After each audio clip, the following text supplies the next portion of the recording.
Reggie here. I wanted to give you a heads up that the second print of the Guide to Smart Comic Collecting is available now for ordering. You can actually place your order on regiecollects.com. If you haven't heard about this guide before, it is 70 pages of practical tips, advice, and pointers on the hobby of comic book collecting. And it doesn't matter whether you are new to comics or newly returning, this guide has all types of helpful information that will help you to make sense of comic book collecting. Head over to regiecollects.com to place your pre-book. As I mentioned in one of my previous videos, I am spending some time trying to get things a little better organized. And that isn't to say that my collection wasn't organized before, but there's always room for improvement. And I actually picked up a ton of BCW plastic bins from a subscriber who came to GarageCon, and I'm making use of those new bins by moving some of my comics from, the cardboard over to the plastic. And while I was doing that, I actually came across a couple of books that I found in the 100K collection that I never showed on video. And so I thought that I would take a break from the mess that is over there and show you guys a couple of cool books that I found in the collection. With that said, if you haven't yet subscribed to the channel, I want to encourage you to go ahead and do so now. Because if you do that, that means you won't miss out on any of the content that comes out from the channel, where my mission is to help you to make sense of comic book collecting. With all of that out of the way, the very first book that I want to show you is a cool book from back in the day. This is the Toxic Avenger issue number 1. Just a cool book. It is a cool book, super creepy book, but I was pleased to have found this one in the collection. It was in a bin all by itself, facing the wrong way. I pulled it out, spun it around, and was like, boom, finally found it. And again, just wanted to make sure that I shared this with you guys. A cool book. That book is actually going for a decent amount of money and a 9.8. I glanced at the pricing guide, and it's going for some nice money. I don't think that one's a 9.8, but I just thought that was really interesting that it goes for some good money. This is one that is just a cool book. I used to play this video game back in the day like nobody's business. They made a movie out of it. I watched the movie a couple of months ago. It wasn't terrible. I mean, I watch B movies. But this is Mortal Kombat Blood and Thunder issue number 1. And again, just a cool book that I found in the collection. I don't think that this thing is worth anything, but still, just a cool book to have found.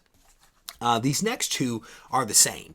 And I've been finding these books sporadically throughout the collection as I make my way through. They're kind of peppered in through multiple bins for whatever reason.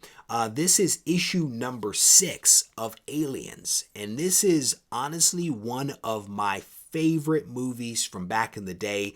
I literally watched some Aliens back just the other day because I watch it every couple of years because I enjoy Aliens. And so this is issue number 6 right there. I actually have 2 copies of it.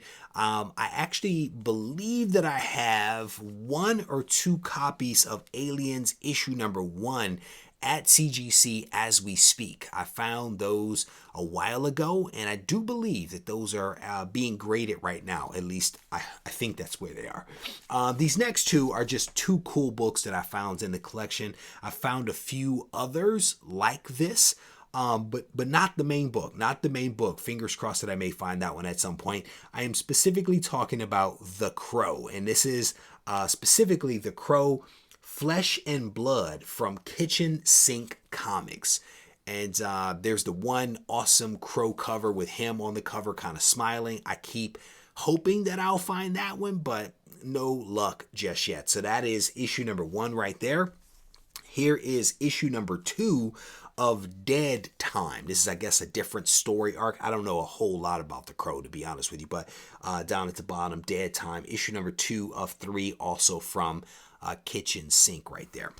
And the next two books are, again, just two awesome books that I found that are moving me closer to having pretty much a full run of this title, at least 1 through maybe 20 something, if memory serves.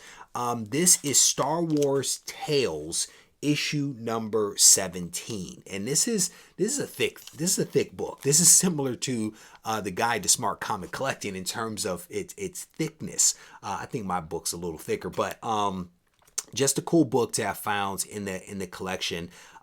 Like I said, I'm kind of working on putting together this run of Star Wars. Even though I'm not a Star Wars fan, when I kept finding all of these Star Wars Tales books in the bins, I started to kind of assemble them, and I'm hoping to find some of the others to complete the run.